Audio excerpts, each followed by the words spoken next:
വായോ നമുക്കൊരു banana milk ഉണ്ടാക്കിയാലോ.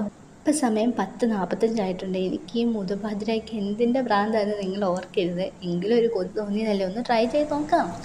ഞാൻ എടുക്കുന്ന ഈ 2 പഴമാണേ. ഞാനിത് കൊണ്ടുപോയി ഫ്രീസറിൽ വെച്ചുകൊണ്ട് നല്ല കല്ല് പോലെ ആയിട്ടുണ്ടായിരുന്നു. പിന്നെ 5 മിനിറ്റ് പുറത്ത് വെച്ച് കഴിഞ്ഞ് തണുപ്പൊന്ന് മാറിയതിന് ശേഷമാണ് ഞാൻ എടുത്തത്. എങ്കിലും നല്ല രീതിയിൽ തണുപ്പുണ്ടായിരുന്നു. എൻ്റെ കൈയൊക്കെ അങ്ങ് വിറങ്ങലിച്ച് പോയി ഗൈസ്. അതുകൊണ്ടാണ് ഞാൻ തൊലി പീൽ ചെയ്യുന്നതിന് ഇത്രയും വലിയൊരു അപാകത. പിന്നെ നമ്മുടെ വീഡിയോ കാണുന്ന കുറേ പേര് ലൈക്കൊക്കെ അടിക്കാതെ പോകുന്നുണ്ട്. ഒരു ലൈക്കല്ലേ മാഷി, ഒന്ന് താടോ. യൂട്യൂബിൽ ഇങ്ങനെ വീഡിയോസ് കണ്ടുകൊണ്ടിരുന്നപ്പോഴാണ് കേട്ടോ ഈ ഒരു ബനാന മിൽക്ക് ഷേക്കിൻ്റെ റെസിപ്പി എനിക്ക് കിട്ടിയത്. ഇത് കണ്ടു കഴിഞ്ഞപ്പോൾ ദേടാ ഇത് തന്നെ പിന്നെയും വന്നുകൊണ്ടിരിക്കുന്നു.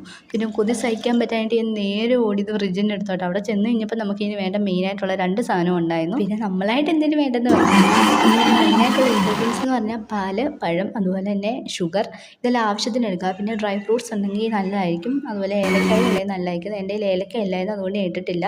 അപ്പോൾ അടിക്കുക, അങ്ങോട്ട് കുടിക്കുക. അപ്പോൾ ഇഷ്ടപ്പെട്ട ഒരു ലൈക്ക് അടിക്കാൻ മറക്കണ്ട.